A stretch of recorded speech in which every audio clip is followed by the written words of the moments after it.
اللہ سونے نے انسانوں کو بنایا الگ الگ، بلکہ ایک ہی درخت کا ہر پتا بھی الگ ہے۔ تو انسانوں سے کیوں چاہا جاتا ہے کہ ٹھپے پہ ٹھپا ہو جائیں؟ کسی کو بڑی یا چھوٹی بہن کا تانا دیا جاتا ہے تو کسی کو بڑے یا چھوٹے بھائی کا، کسی کو کسی ہم جماعتی کا اور کسی کو کسی اور کا۔ تم ویسا کام کیوں نہیں کر سکتے؟ تم ویسے تیار کیوں نہیں ہو سکتی؟ تم اس جیسا کھانا کیوں نہیں پکا سکتی؟ تم بھائی والی نوکری کیوں نہیں کر لیتے؟ کمال ہے تمہیں لکھنا کیوں نہیں آتا؟ اس کمپیوٹر ایج میں تمہیں کمپیوٹر کیوں نہیں آتا؟ اور تمہیں پڑھنے کا شوق ہی نہیں ہے، کمال ہے، تف ہے بھائی۔ میرے والدین نے میری طرف دیکھ کر ایک دوسرے سے کہا یہ کس پر ہے؟ اور میں نے دل میں کہا میں مجھ پر ہوں۔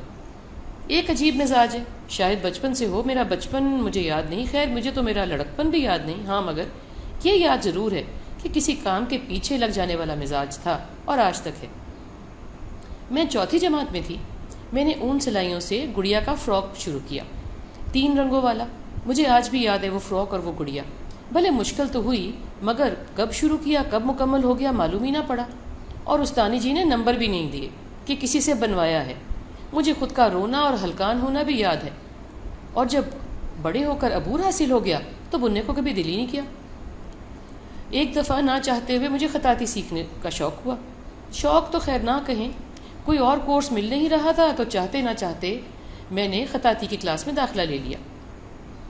سیکھنا شروع کیا تو ساری رات ہی گزر گئی، کھڑکی میں سے روشنی جھانکنے لگی تو معلوم پڑا جس دن 60 شاہکار تیار ہو گئے جو نمائش کے لیے میں نے بنائے، الحمرہ آرٹ کونسل سے تاریخ بھی لے آئی تھی۔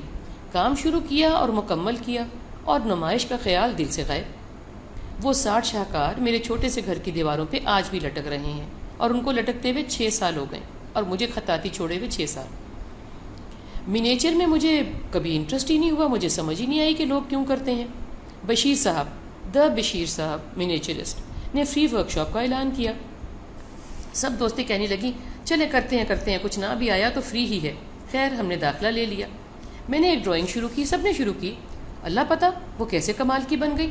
چھوٹی سی پینسل ڈرائنگ تھی، سر نے بھی بہت تعریف کی، سب ابھی گراف ہی بنا رہے تھے کہ میری مکمل بھی ہو گئی بنا گراف کے، اور پھر میں نے کبھی اس کو بنانے کا نہیں سوچا۔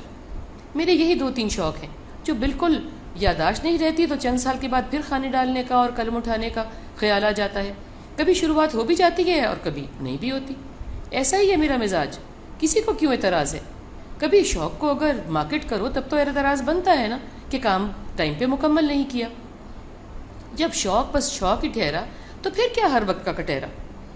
آج شمس تبریز کے بارے میں پڑھ رہی تھی، لکھا تھا جب ان کو مہارت کے مطابق کچھ بھی ان کو کمال کی حد تک سمجھ آ جاتا تو ان کا شوق اور جذبہ اختتام ہو جاتا۔ یہ لوگوں کا مشاہدہ تھا ان کے بارے میں۔ بڑے آدمی کی بات ہے جی، تو ہر کسی کو یاد رہتی ہے اور سراہتے بھی ہیں لوگ، ہم جیسوں کو تو نہیں نا۔ سب یہی کہتے ہیں کہ کوئی شوق تم زیادہ دیر تک پال نہیں سکتی، عین کمال میں جا کے چھوڑ دیتی ہو، لکھنا کب چھوڑو گی؟ لکھنے کی بات ابھی الگ ہے، اس لیے الگ ہے کہ لکھنا تو بھی آیا ہی نہیں، جب آئے گا تو آئے گا، پھر کمال پر جائے گا، پھر چھوڑوں گی نا، سو انتظار کریں، میں بھی انتظار میں ہوں۔